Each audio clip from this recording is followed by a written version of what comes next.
Hey guys, welcome to CSS Mentor. My name is Mariam. I am your instructor for the course of Anthropology. The syllabus for this subject might seem a bit overwhelming, but this fun short course will help you prepare well for your exam. So be sure to like and subscribe this video, and without further ado, prepare your pens, take notes, and let's get started. So lesson 1 is the introduction to anthropology. So the word anthropology has been derived from two Greek words, anthropos, meaning human, and logos, referring to study. So if we take them literally, it is the study of humans. So the subject itself is devoted to the study of human beings and human societies as they have existed around the world across time and space. This subject is actually quite distinct from the other social sciences that we know, in that the main focus of this subject is the full time span of human history and the full range of human societies and cultures, even those cultures that are located in historically marginalized parts of the world. So, the subject is a systematic study of cultures with the goal that our evolutionary origins, our distinctiveness as a species, and the great diversity in our forms of social existence across the world and through time are basically studied. So, culture will be the most important aspect of this course. Uh, E.B. Taylor said that culture is that complex whole which includes knowledge, belief, art, law, morals, custom, and any other capabilities and habits acquired by man as a member of society. We will look into culture as we further go into this subject, but right now our focus is on what anthropology is and its historical development and the future trends. So, diving into the historical development of this subject. So, it's a fairly recent subject that has emerged as a formal discipline in the 19th century, a time where European colonial powers were expanding their empires and encountering diverse cultures and societies across the world. As we have seen, the British come to India. The Indian culture was actually a very different culture from what they had been used to. So that is how anthropology expanded, and its necessity was seen as important. So, the historical development of anthropology, when we trace the origin of anthropology, there are four main ways to do so. So, uh, its roots can be traced to ancient Greek historical and philosophical writings about human nature and the organization of human society. It can be traced back to travel logs. Many ancient travelers, such as Ibn Khaldun and Herodotus, produced remarkably objective, analytic, ethnographic descriptions of diverse cultures by using second-hand or secondary information. The Enlightenment era had its own thinkers, such as Scottish-born David Hume, John Locke of England, Rousseau of France, wrote a number of humanistic works on the nature of humankind. Rousseau, for instance, wrote on the moral qualities of primitive societies and about human inequality. So, in the colonialist era, anthropology emerged out of the new imperialism of the 19th century Europe, basically. During this time, European explorers came into contact with diverse groups and societies in the American and Asian continents. Colonialists hired anthropologists to study indigenous cultures in colonial areas. So, what are the recent trends in anthropology? Technological advancements. So, technological advancements such as DNA analysis, GIS mapping.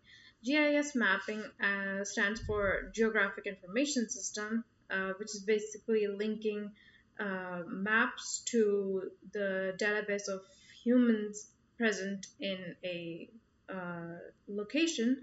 It allows people to create, manage, and analyze that information about people and communities residing in a particular location, and so that it becomes easier to study their culture.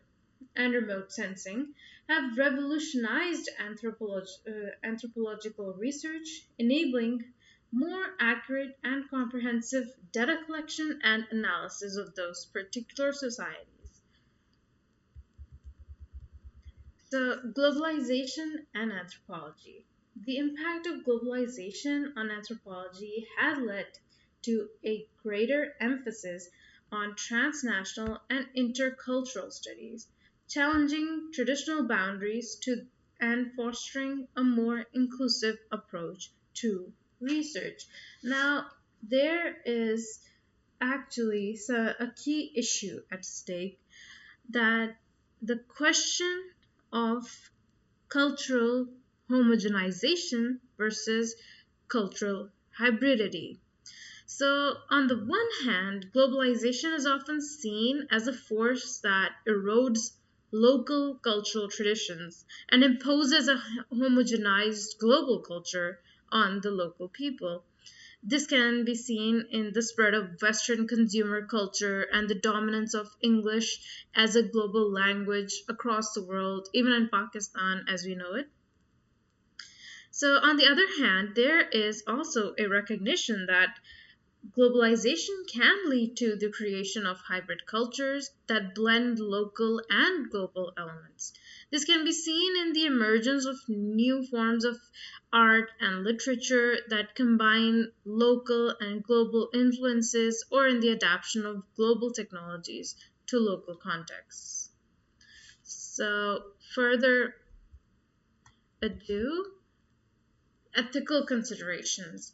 The evolution of anthropological studies has prompted a critical examination of ethical considerations in research, emphasizing the importance of cultural sensitivity and informed consent in all aspects of study.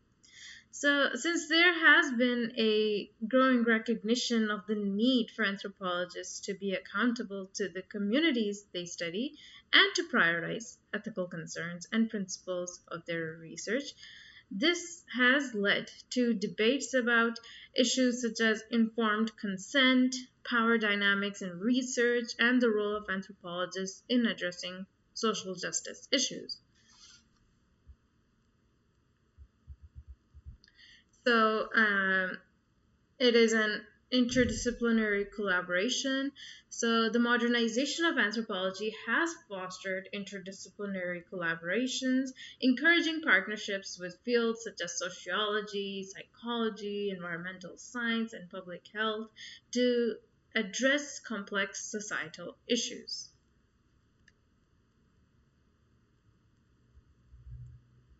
Digital anthropology. So, the emergence of digital anthropology has transformed research methodologies, enabling the use of big data analysis, social media ethnography, and virtual reality simulations to study human behavior and culture. So, challenges and opportunities. The evolution and modernization of anthropological studies present both challenges and opportunities.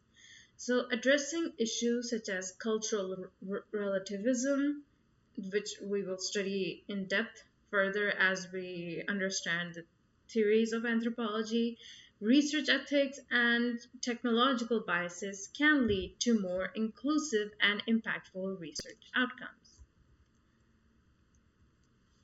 So, the importance of community engagement in anthropological research has also grown, emphasizing the need for collaborative partnerships and empowerment of local communities in the research process.